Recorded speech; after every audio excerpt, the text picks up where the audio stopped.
It is then a pleasure to introduce the first talk of today. And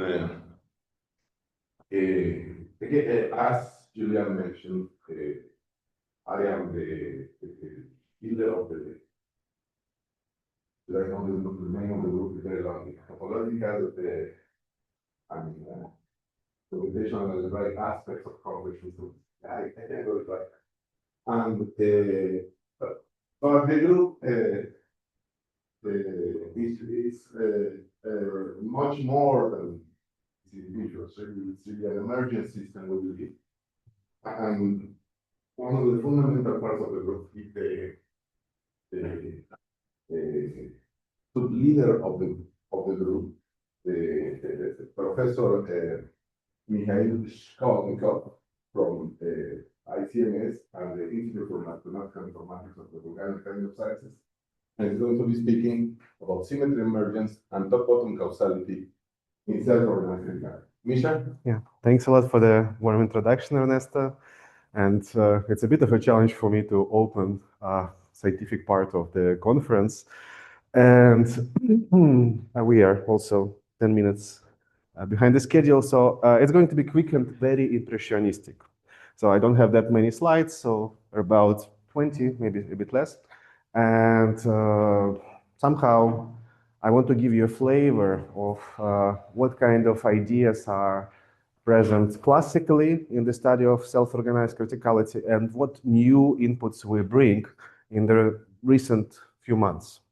So self-organized criticality was a term coined by the group of physicists, Bach-Tank and Wiesenfeld. And again, they're kind of weird physicists. Like it's hard to put them into a category because from people outside of physics, you imagine that there are like hardcore theoretical physicists who break down the matter and do experiments and so forth, experimental physicists. And then you can imagine that there are theorists like Einstein who never went to the lab and who imagine, how the world is constituted, the laws and so forth. These people who introduce self-organized criticality, they're somehow in between. So in a sense that they're still theoretical physicists, they don't touch actual matter, actual physical material, but they do experiments, and their kind of experiments is computer experiment. So that's yes. So they are in touch with reality via the computer, and this was the name self-organized criticality. Later on, it got updated, so it got broader, and what they introduced specifically now is called abelian sandpile model. So let's go there. Okay, does it work? On.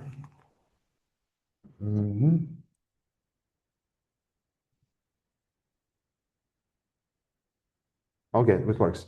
So yeah, topics that I would like to cover. So maybe it's ambitious, maybe it's not, but this is what the plan I tried to follow preparing these slides. So first we will speak a bit about self-organized criticality and exemplified by the abelian sandpile model. Then we will speak about the scaling limit, the emergence of symmetry, something very interesting which we come to know only this year, which is infinitely perturbed state, and the naming is very nice, I think, and the interscale causality. So again, why I spoke about this interesting kind of physicists, which are getting more and more. So this is, theoretical physicists which do experiments in terms of numerical simulations. So I think we are very close to them. So we are dealing with mathematical systems, and we do experiments, but and often we establish empirical facts, evidence-based mathematics. But sometimes our evidence is conventional mathematical proof. So sometimes we can introduce a full argument, sometimes it's partial, and today we are going to see more instances of that in this endeavor. So okay, let's go quickly with formalities. So imagine you have some domain on the lattice, on the plane, and you intersect it with a lattice. So you imagine some kind of discretization, and then a stable state on this domain is a function where you write numbers 0, 1, 2, and 3 at this discrete domain. And more generally, any state is just any positive integer valued function. And then there is a procedure at which everybody is stuck when they see it for the first time. which is called the relaxation. So phi to phi 0, it's a way of projecting all states to the stable ones. And today I chose a very different approach to how you can define it. So this is more of, abstract explanation of what it's supposed to be. So imagine you want to go from phi to phi 0, and you are allowed to distribute the sand grains. So what happens is that there is a best way to do it. And this is done by some function. So a priori, there are many, these f functions, such that the Laplacian of this function puts the value below the threshold 4. And imagine, recall that these are our stable values. So we put below 4. And the toppling function is really the minimal possible function among all such functions which does that. And finally, as a consequence of this definition, you have this property that actually it's a genuine state. It's still positive because a priori it's not clear. And then the action of this thing is just the total number of operations performed. And again, we have in mind this idea of topplings. Like here, we distribute the sand from one vertex to the neighbors, and we do it until it's possible. And toppling is called legal if we don't go below 0. Okay, so it's impossible to understand this within a few minutes if you see it for the first time. So, and I'm facing quite a lot of difficulties explaining it to some students that we have now here, so at the class. So, and it takes a lot of time to start feeling what's going on. But still, just what you should imagine that you really have a pile of sand, and you now add one grain after the other. So this is the experiment of the Bach-Tank Wiesenfeld from '87. So you start with some stable state, and what you're doing, you are updating this state by adding extra grain and relaxing. And you do it more and more, and this way you get this, this infinite Markov chain. Okay, and the fundamental observation of Bach-Tank and Wiesenfeld was that the statistics of the sizes of avalanches, so basically the events produced by adding this extra grain, they obey a power law. So if you do it on the logarithmic scale, so logarithm of size to the logarithm of frequency, you get a straight line. So now, why it's so cool? So there are many ways to state what is self-organized criticality. The one I kind of can reproduce verbally is more or less that your system demonstrates power laws without being finely tuned. This is, just tiny fraction of all the abundance of different meanings which are attributed to the notion of self-organized criticality. If you go to very narrow understanding of what could be a definition, I would take this one. Although then many people say that there are many more phenomena which would satisfy this and wouldn't qualify as self-organized criticality due to some other additional properties that you need to assume. But anyway, at least this is necessary so that you have some power laws in terms of slowly driven system. Here you add one and other and so forth. And what it implies some kind of fractality. So it says that there is no typical size of the event. If I look at some scale, I cannot really tell it from a smaller or a bigger scale. So there is some notion of scale invariance. And this scale invariance at the formal level can be stated mathematically and sometimes even proven. And this is the source of so-called scaling limit theorems. So yeah, and we will come back there. So basically, when you want to say that there are things which transcend the scale, basically the measure of the lattice. So one extra observation that all the states in this Markov chain, according to the standard terminology, are either transient or recurrent. Although in this particular situation, both notions are a bit stronger.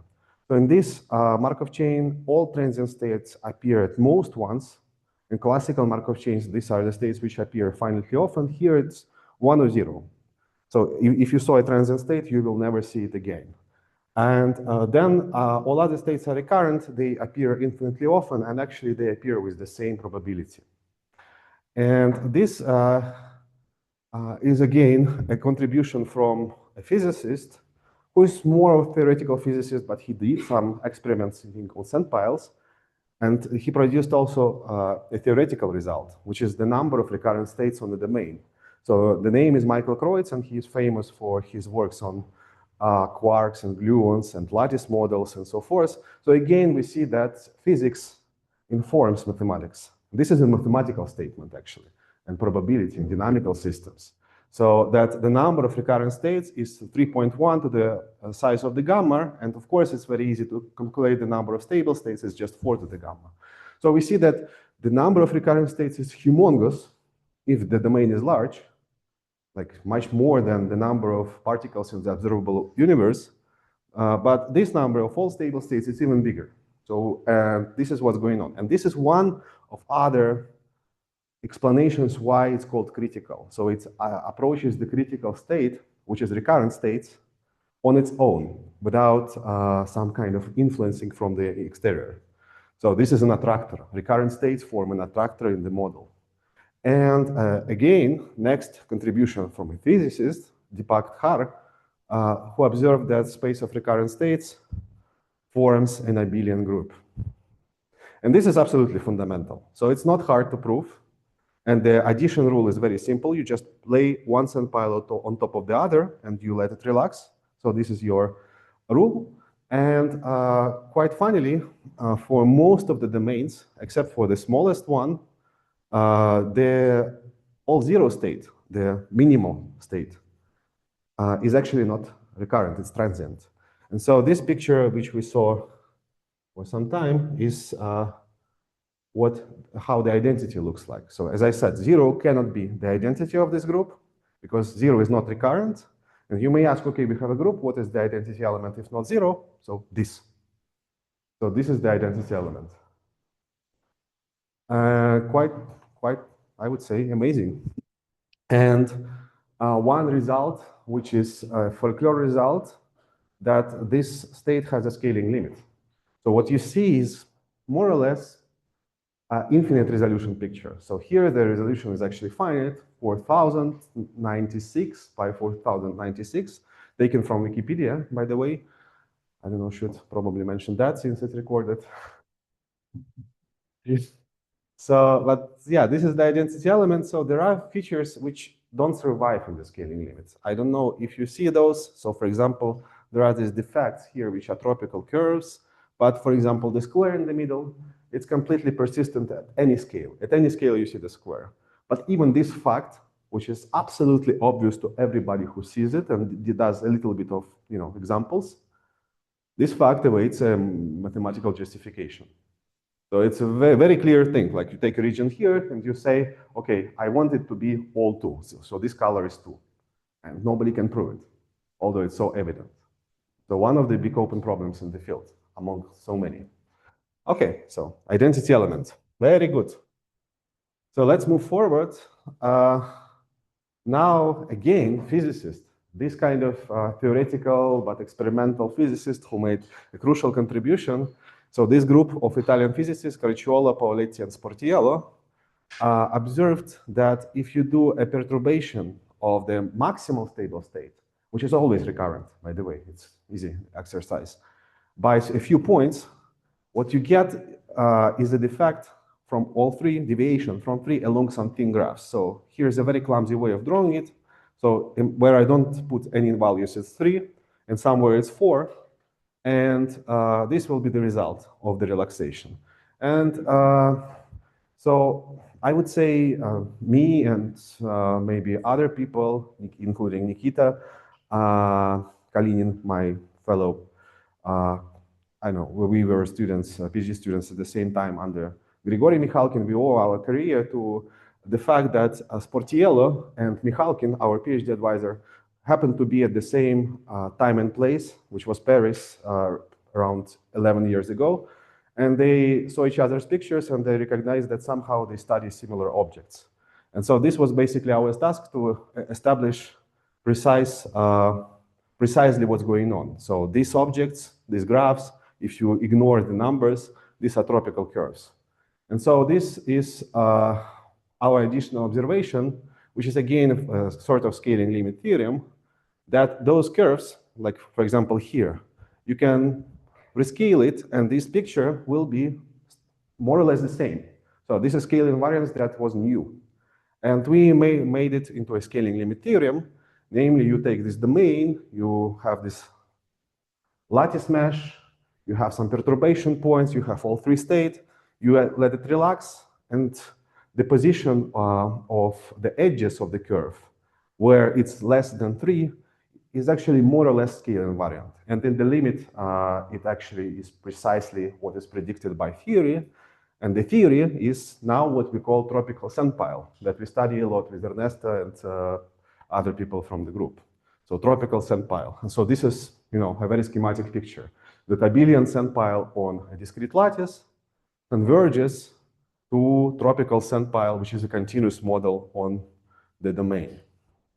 Okay, and so I need to speak for a few moments about tropical sandpile. So tropical sandpile is a continuous model which operates now on compact convex domain. So there is no discretization. And the state is something extremely weird from the first glance. So it's a collection of points, finite one, and some tropical series. So a tropical series is an expression of this form, infimum of some linear functions with integer gradients.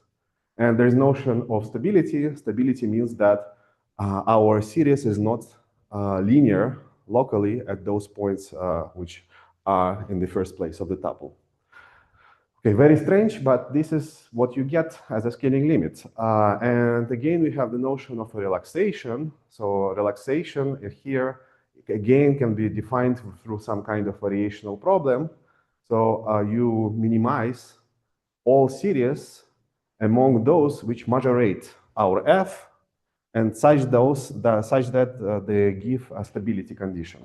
So perhaps it's useful to point out here that these variation problems are integral linear programming problem. It is integral linear programming problem, yes. So not an easy one.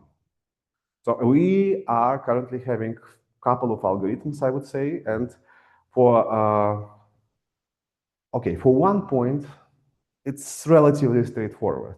But for many points, we don't have an effective algorithm. So actually, everything we have currently is not known to terminate. So this is one of the big open problems in our field, to determine that all tropical relaxations terminate after a finite number of steps. We know that they converge to this GPF, and we have a procedure, inductive procedure, iterative. But in the integral regime. In the integral regime, yes. So if our domain is a lattice polytope and all points are integer points and our f was having integer coefficients as tropical series, then yes.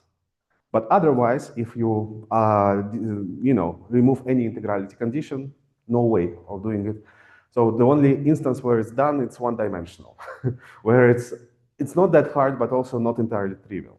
So when our situation is when our omega is a segment. Okay, so now this the symmetry and its emergence. So how symmetric are the classical sandpiles? So in classical sandpiles, so I listed for you all the transformations, 8 of them, which are allowed at the level of the system. So you are allowed to do this change of variables, and the thing is invariant. So and this group is known as dihedral group. So this is basically the group of symmetries of a square. And this group is very small, it's finite, just 8 elements. And what happened, and we knew it for a long time, but we kind of started to appreciate it only now, that in this limit we spoke, so this finite group is getting replaced by something infinite on the right at the continuous level. So, for example, now you're allowed to do these symmetries. So, for example, xy goes to x, y, n plus x. So you are allowed to do this. So and this is an emergence of symmetry. And you see, this is, in some sense, this SLNZ group of symmetries is tropical rotation group. And you should imagine that actually in your daily life, you face this symmetry, this kind of symmetry, not as LNZ, but rotation group and its emergence all the time. Like look at the piece of air. It's made of humongous amount of particles all around different molecules and so forth.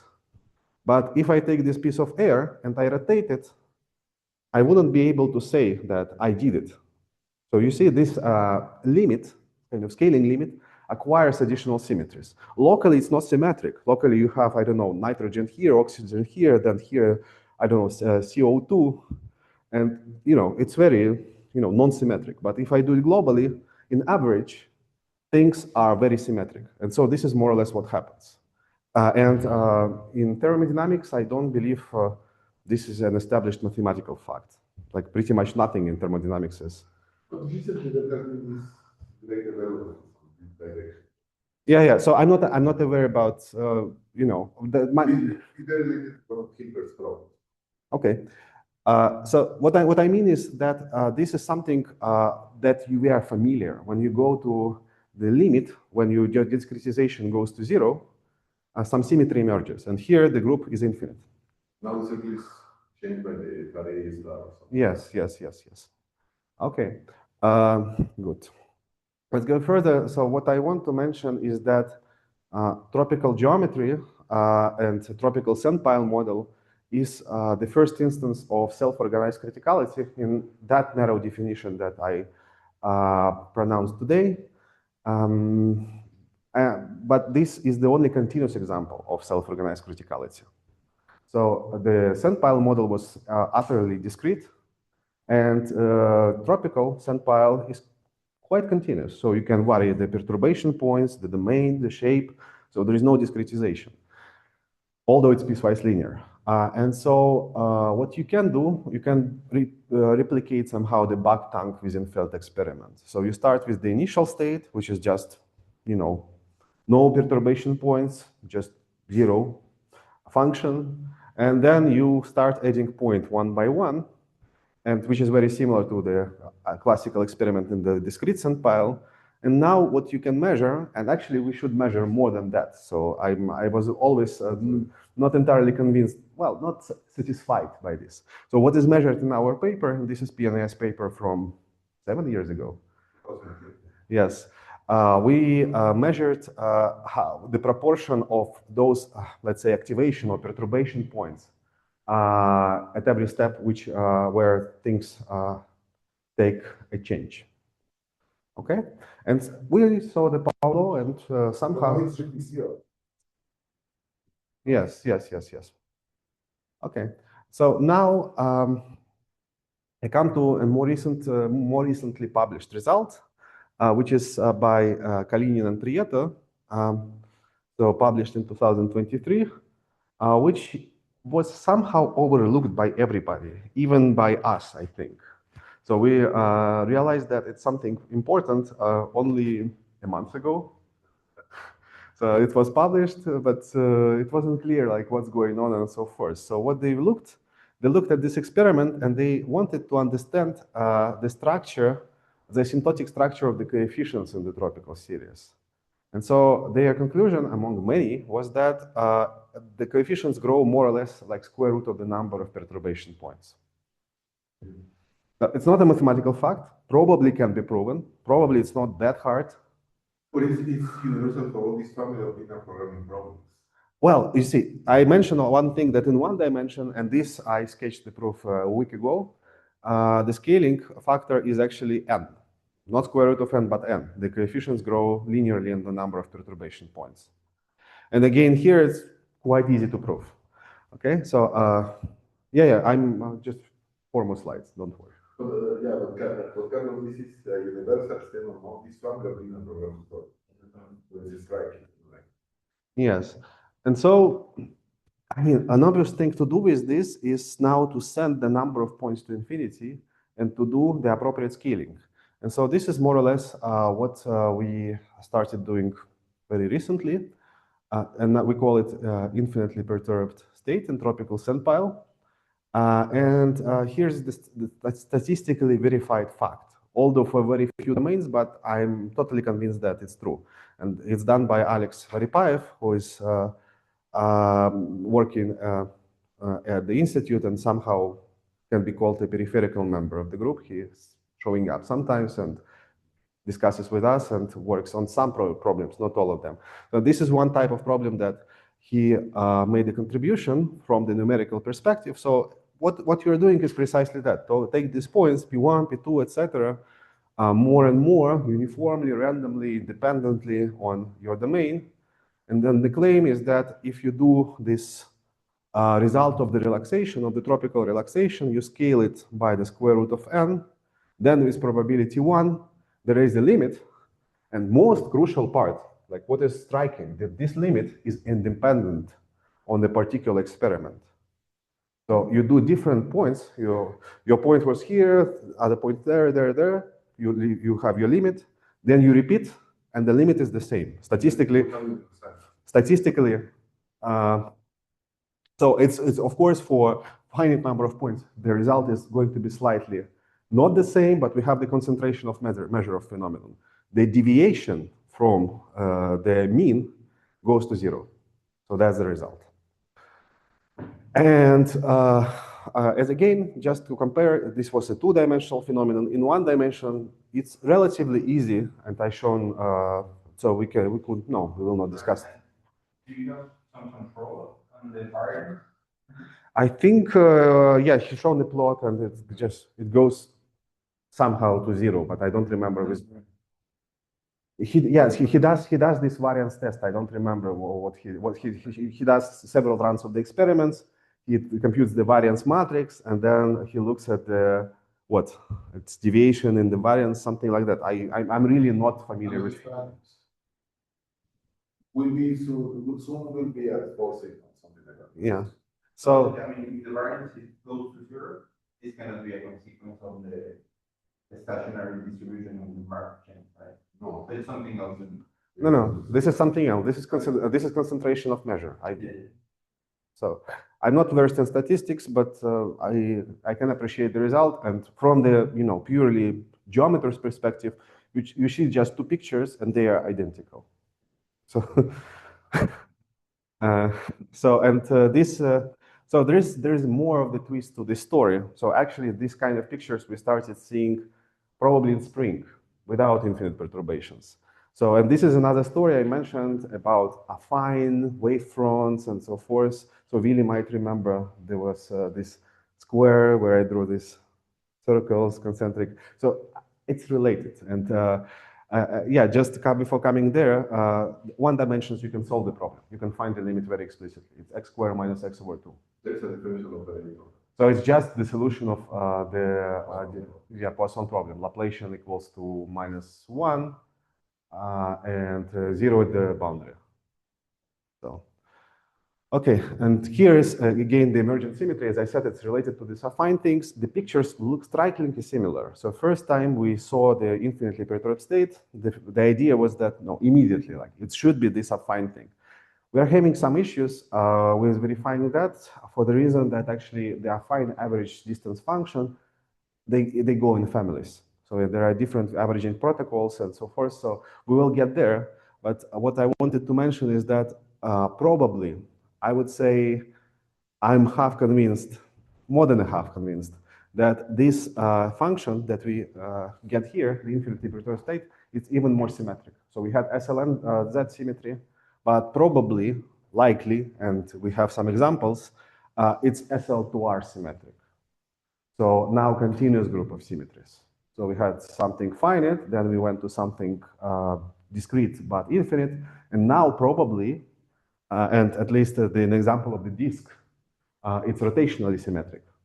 So a priori, it doesn't have to be rotationally symmetric because it depends on the choice of tropical structure, on the rationality of gradients, which is destroyed if you rotate. But if you do infinite perturbation on a disk, somehow it's actually the function you see is actually rotationally symmetric. And here is the moment where you can apply the concept of evidence-based mathematics. You can say, okay, this says that probably we have rotational symmetry, SO2. And now you can, and a priori from the very construction of the model, we had SL2Z symmetry. But then you can think, what is the group generated by SO2 and SL2Z? So all rotation matrices and all integer invertible matrices. What they generate together? They generate exactly SL2R. So if you have SO2 and SL2Z, you have together, both of them, they generate their closure is the whole SL2R.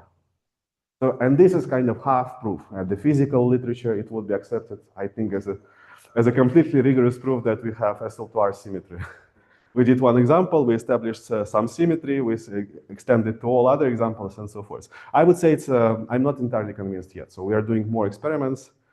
Currently, I mean, we had a tiny issue with the local cluster here, so which is probably resolved, right? Yes. The small spacing cluster has been operating. So, yeah.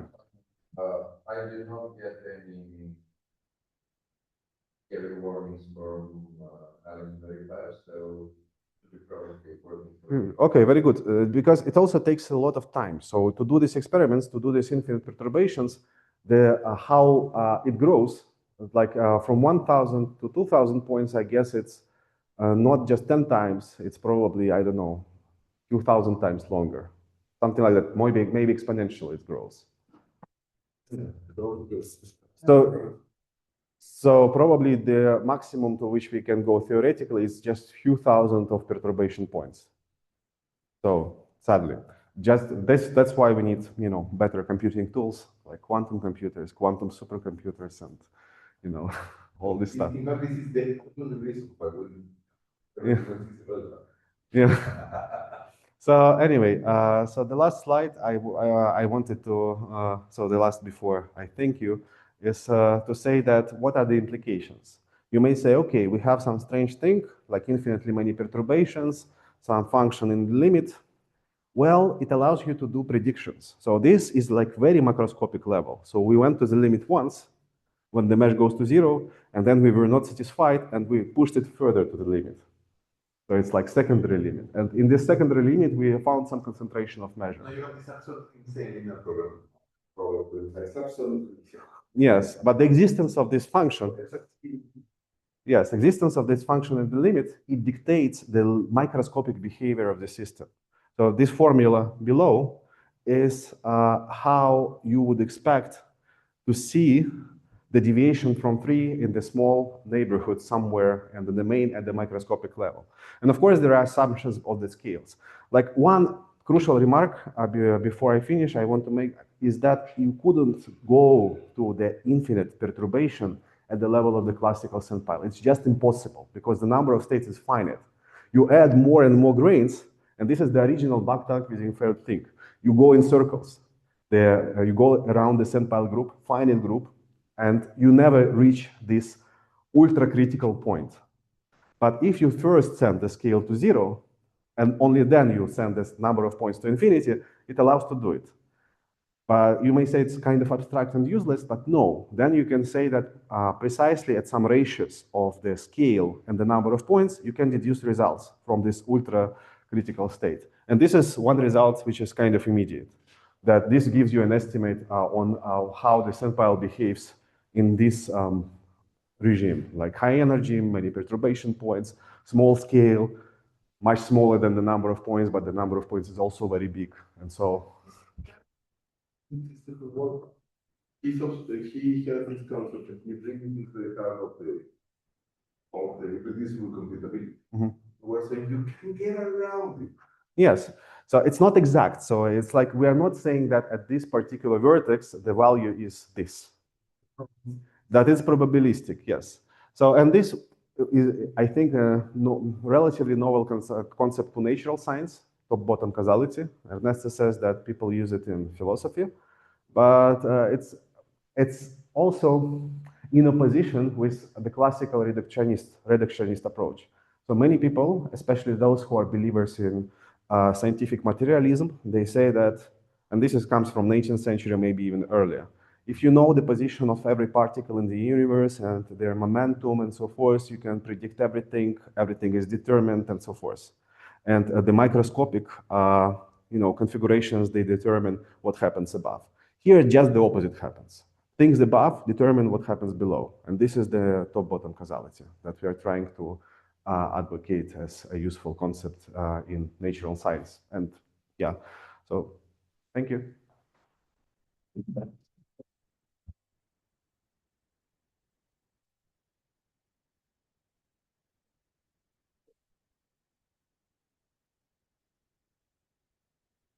Yeah.